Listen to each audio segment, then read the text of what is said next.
SwayamPrabha. Digital India. Educated India.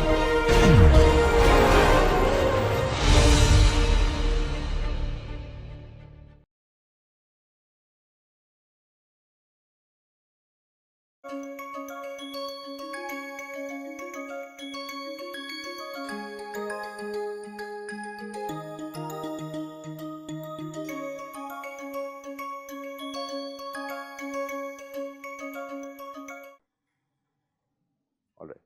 Now, let us look at it the other way. So, this is part 2.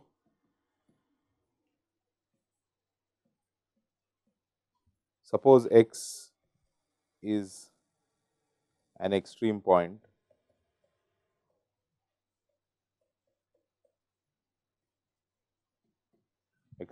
of P. Okay. Now, if x is an extreme point of P, we need to show that x can be written, and we need to show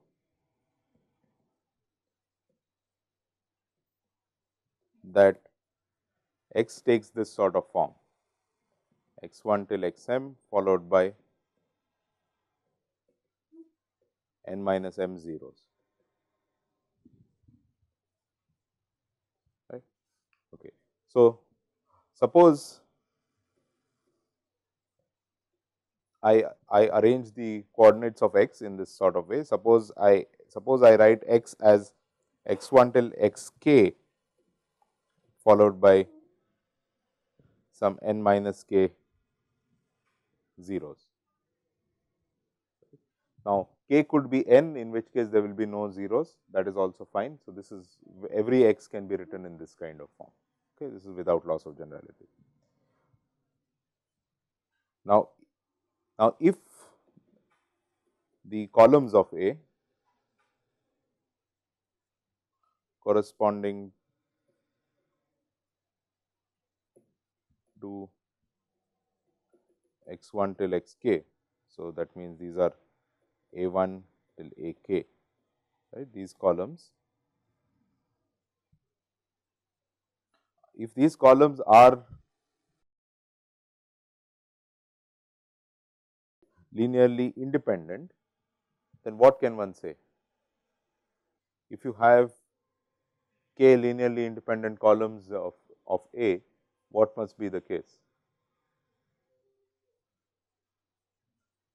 Well, the only way that can happen for you to be able to find k linearly independent columns of A is that k should be less than equal to m, right. So, then if these columns are linearly independent, then it means that you have, then k is less than equal to m, right. If k is less than equal, then what that means is, therefore, that x takes this sort of form, x1 till xk, this is your first k, then you have some zeros here. How many of these? These are m minus k zeros, and then you have the remaining zeros, which is n minus m zeros.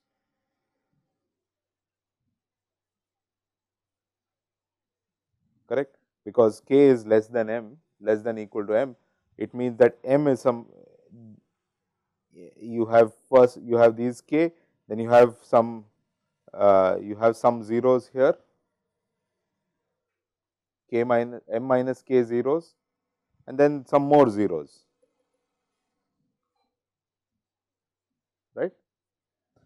So, all of these together, the number of zeros here is still n minus k, just as I had written before. But what is the meaning of this? What I can do is now notice that, well, this is actually what I can do is I can pick up m minus k columns from here, such that together with the columns of A1, together with A1 to AK, they form a basis. See, A1 to AK are linearly independent. So, k has to be less than equal to m. From the remaining columns, I can pick up, from the remaining columns of A, I can choose m minus k, so that together they form a basis, right. And then, so using, so we can find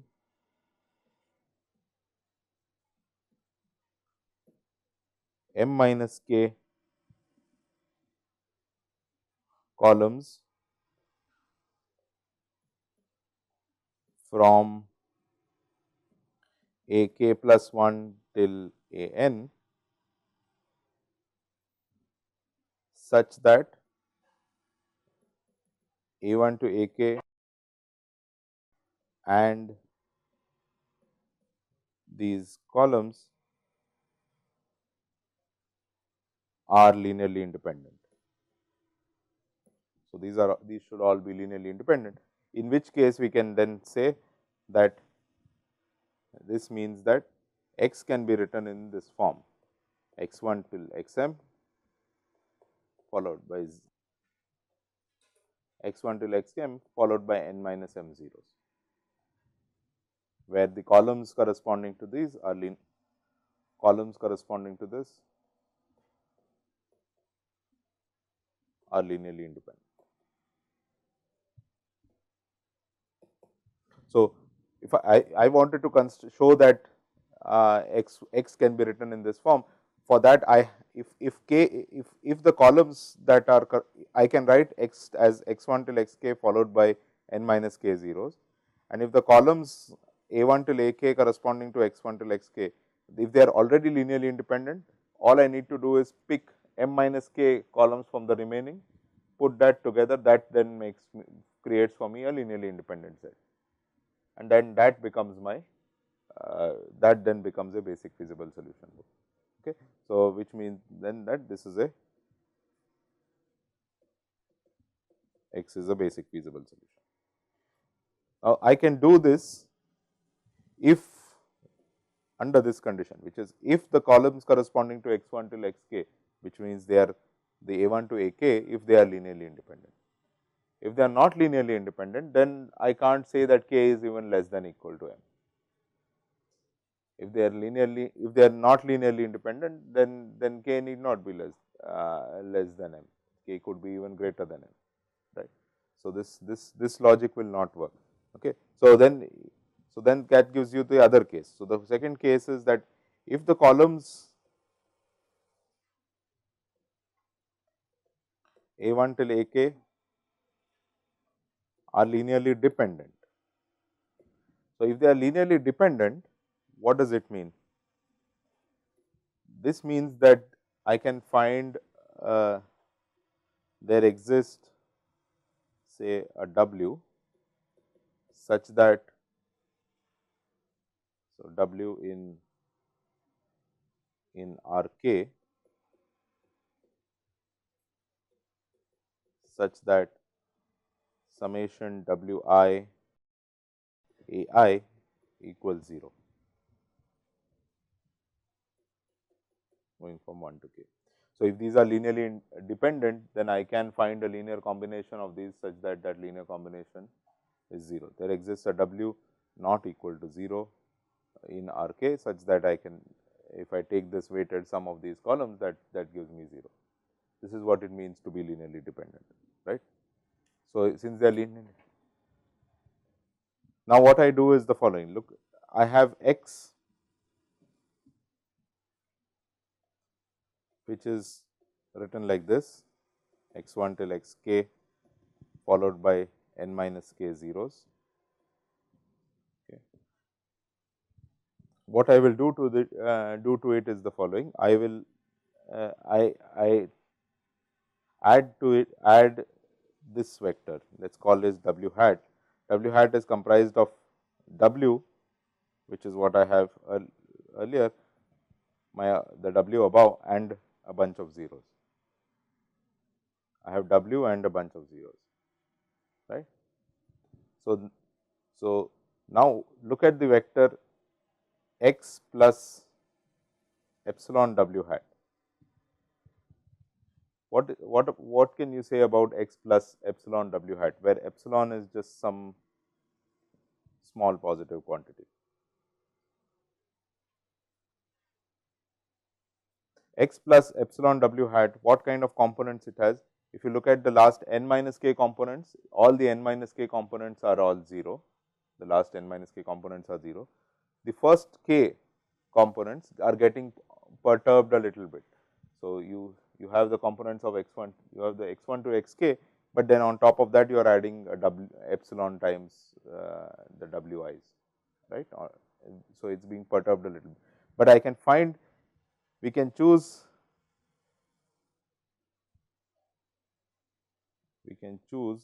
epsilon small enough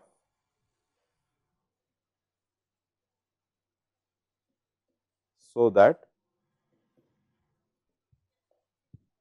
x plus epsilon w hat remains greater than equal to 0, right.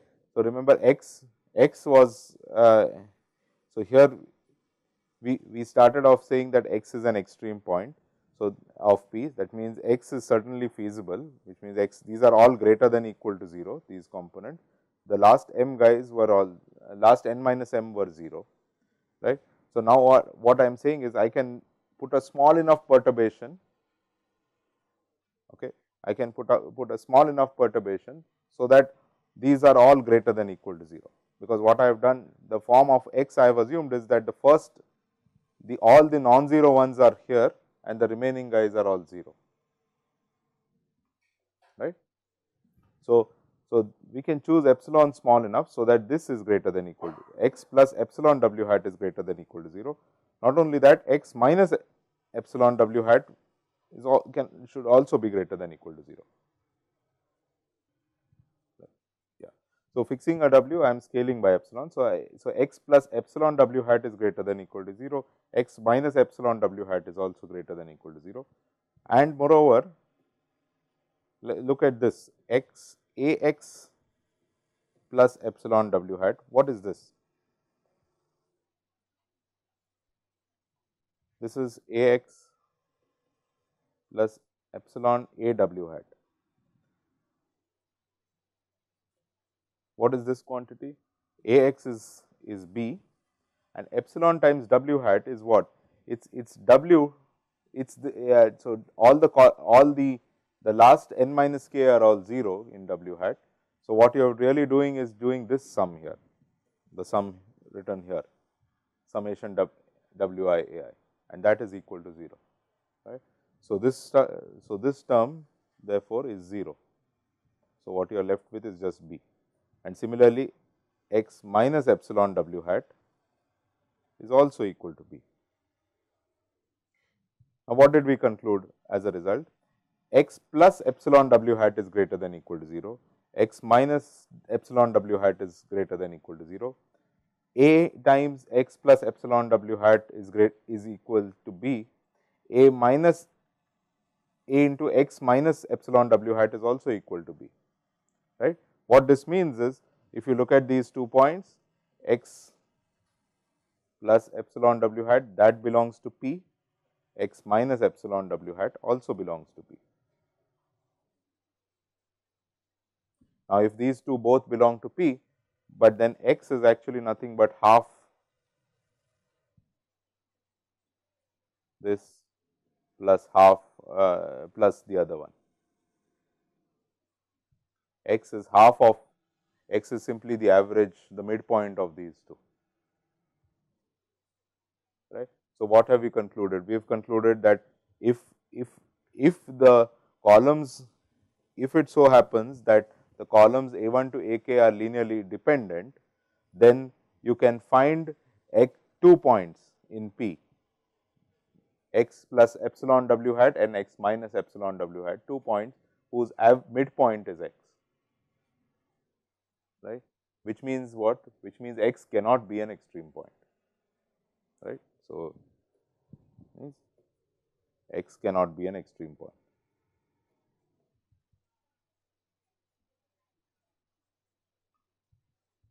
And that is a contradiction, because we started off assuming x is an extreme point of P. Started off assuming x is an extreme point, and we found that, well, if in this case A1 till AK, if they are linearly dependent, then it cannot be an extreme point. So, the only possibility is that they are linearly independent, and then if they are linearly independent, we said that it is actually possible to look at view x as a BFS by padding additional columns from the remaining n minus k columns. Is this clear? So, what we concluded as a result is that essentially is, go back to the statement of the theorem, we concluded just this, that x is an extreme point of P if and only if x is a basic feasible solution. Now, these sort of characterizations, which basically take you from a geometric property to an algebraic property, are extremely useful, because computers can only do algebra, they cannot do geometry, right. Extreme point is a geometric property that has no formula associated with it. BFS has a formula associated with it, right. So, there is an algorithm you can now try to design around this. So, the most popular algorithm for solving linear programs actually just basically does this. It just goes from one basic feasible point to another, looking for trying to see if that is a solution. All right, that is what is called the simplex method. We will come to that in later if possible. So, but let me tell you of couple of corollaries that follows in a straightforward manner from here. Yes, which part of the proof? Yeah, so these were all assumed to be positive. That was in the first case. So, going back here, let me revise this. See, x can always be written in this form, where you put all the positive guys as x1 till xk and the rest are 0. It could be, as I said, k is equal to n, in which case there will be no 0 elements. Okay, all elements will be positive. But okay, now if if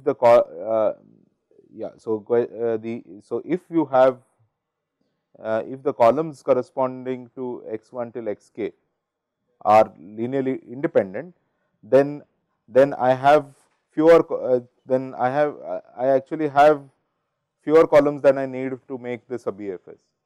So, I have k of them, they are linearly independent. All I have to do is borrow m minus k additional columns from these guys, from the ones that are multiplying these elements.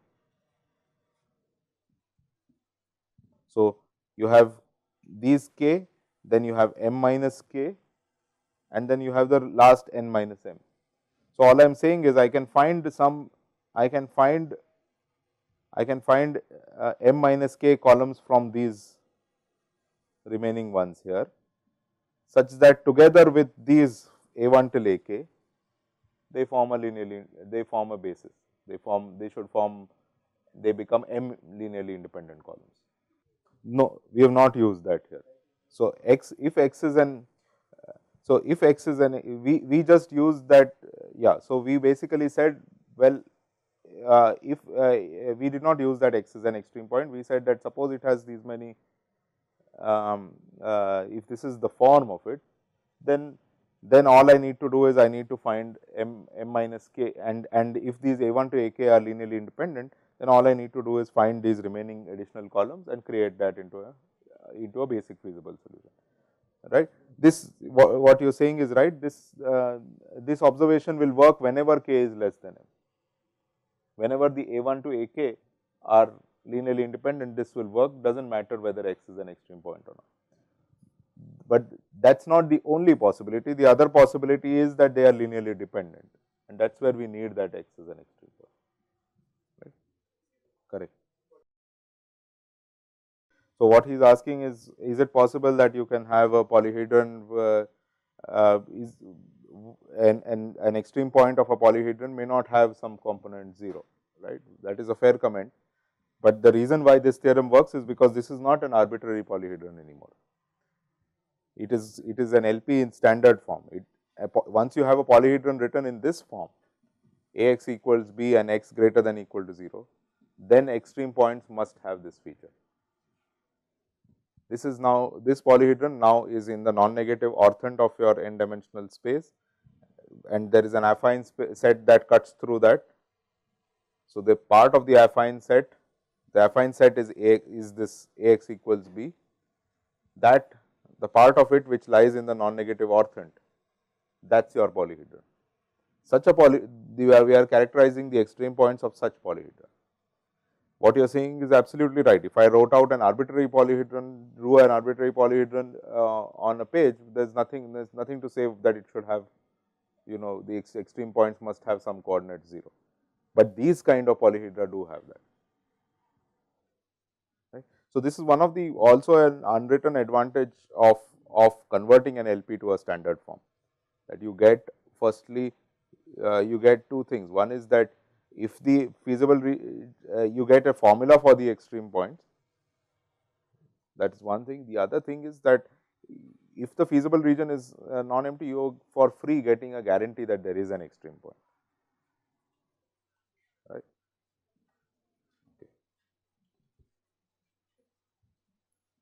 Okay. So, let me just write this out since we are on that topic. So, let me write this. This is a corollary. So, if P, which is x such that A x equals B, x is greater than x greater than equal to 0.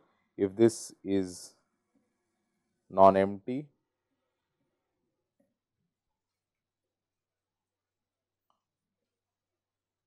then P has an extreme point.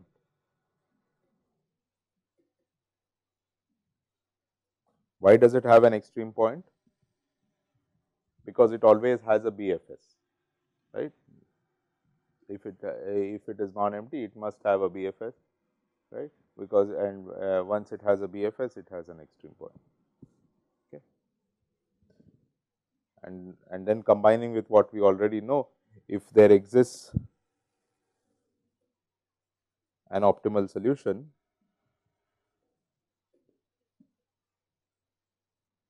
which means optimal values, what this means is optimal value is not minus infinity, it is greater than minus infinity, then there exists an extreme point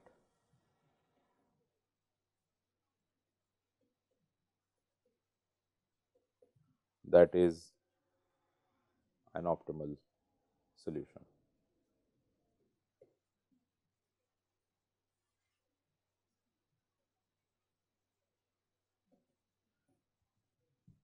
Here is a simple question for you. How many extreme points can you have?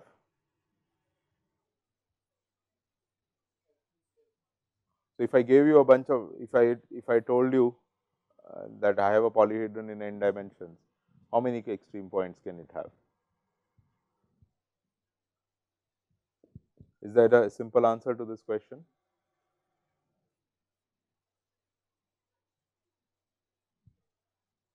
Say a polyhedron just in R2, how many extreme points can it have? Any number of extreme points, right, because you can just keep making a polyhedron that looks or more like a circle, and you can get as many extreme points as you like through that. So, just the dimension does not automatically say how many extreme points you can have.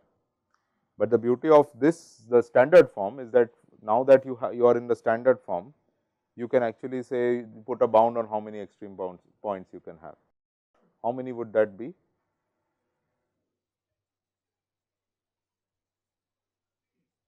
See, every extreme point is a BFS, and how do you generate a BFS? You generate a BFS by looking at m linearly independent columns of A, right. How many such choices do you have for linearly independent columns of A? You have n columns, you want to choose m of them, n choose m is the number of linearly possible choices, not no more than that, and each such choice will give you potentially one BFS or one extreme point, right. So, the number of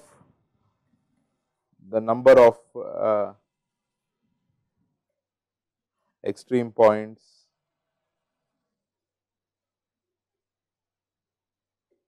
or basic feasible solutions of this set x such that A x equals B, x greater than equal to 0. This is the number of extreme points or basic feasible solutions no more than n choose m, right, where, but remember, where A is R m cross n and full row rank.